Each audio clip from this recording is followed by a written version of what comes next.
Chapter 24, Veruca in the Nut Room. Mr. Wonka rushed on down the corridor. The nut room, it said, on the next door they came to. "All right," said Mr. Wonka, "stop here for a moment and catch your breath.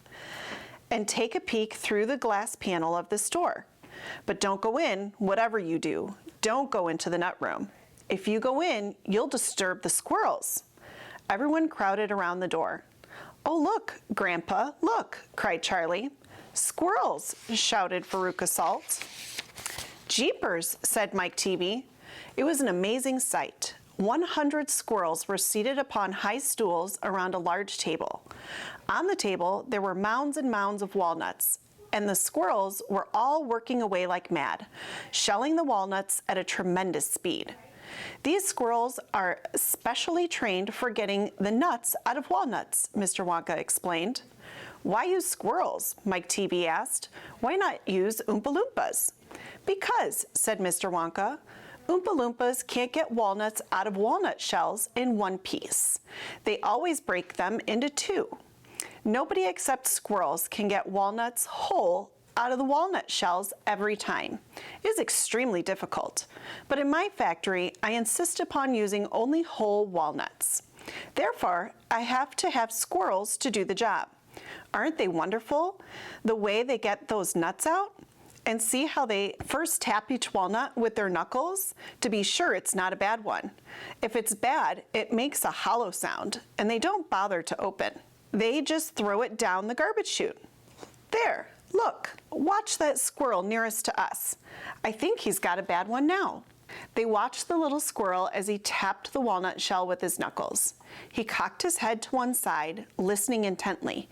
Then suddenly, he threw the nut over his shoulder into a large hole in the floor.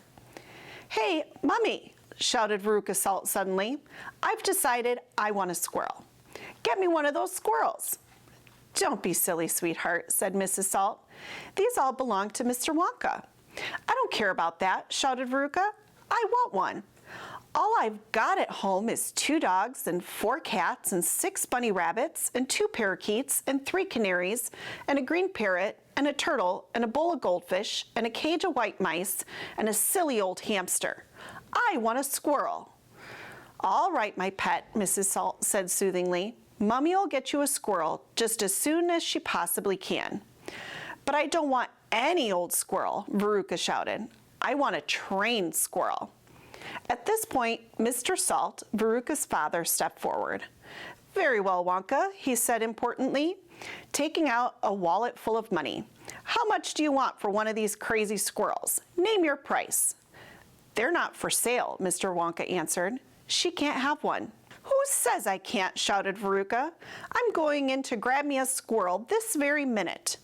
"Don't," said Mr. Wonka quickly, but he was too late. The girl had already thrown open the door and rushed in. The moment she entered the room, 100 squirrels stopped what they were doing and turned their heads and stared at her with small, black, beady eyes. Veruca Salt stopped also and stared back at them. Then her gaze fell upon a pretty little squirrel sitting nearest to her at the end of the table. The squirrel was holding a walnut in its paws. "All right," Veruca said, "I'll have you."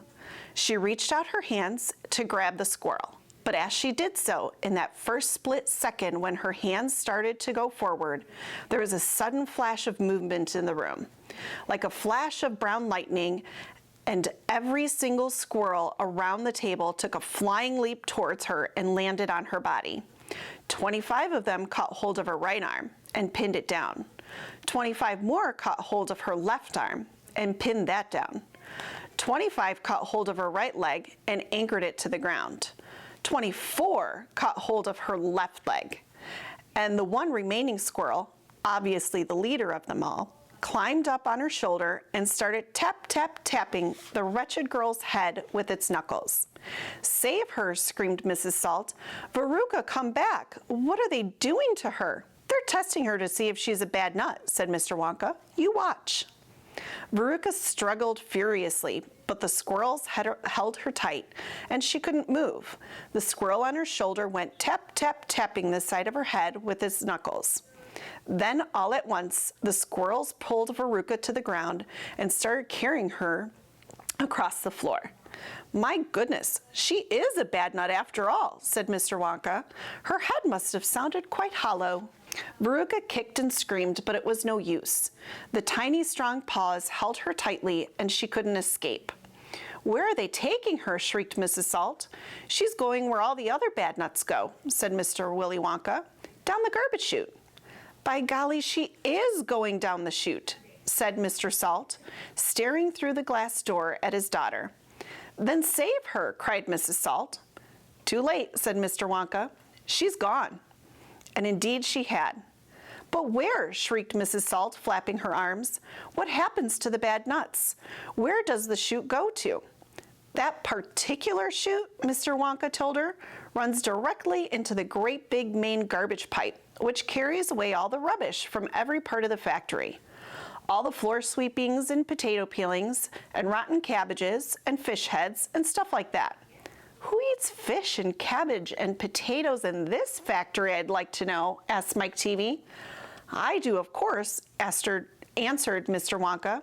"You don't think I live on cacao beans, do you?" But, shrieked Mrs. Salt, "where does the great big pipe go to in the end?" "Why, to the furnace, of course," Mr. Wonka said calmly. "To the incinerator." Mrs. Salt opened her huge red mouth and started to scream. "Don't worry," said Mr. Wonka. "There's always a chance that they've decided not to light it today." "A chance?" yelled Mrs. Salt. "My darling Veruca, she'll be sizzled like a sausage." "Quite right, my dear," said Mr. Salt. "Now see here, Wonka," he added. "I think you've gone just a shade too far this time. I do indeed. My daughter may be a bit of a frump. I don't mind admitting it. But that doesn't mean you can roast her to a crisp. I'll have you know I'm extremely cross about this. I really am."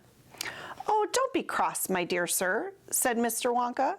"I expect she'll turn up again sooner or later. She may not even have gone down at all.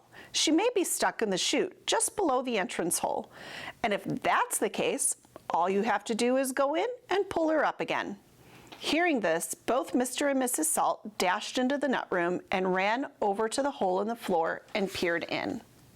"Veruca!" shouted Mrs. Salt. "Are you down there?" There was no answer. Mrs. Salt bent further forward to get a closer look. She was now kneeling right on the edge of the hole with her head down and her enormous behind sticking up in the air like a giant mushroom. It was a dangerous position to be in. She needed only one tiny little push, one gentle nudge in the right place, and that is exactly what the squirrels gave her. Over she toppled into the hole head first, screeching like a parrot. "Good gracious me," said Mr. Salt as he watched his fat wife go tumbling down the hole. "What a lot of garbage there's going to be today." He saw her disappearing into the darkness. "What's it like down there?" he called out. He leaned further forward.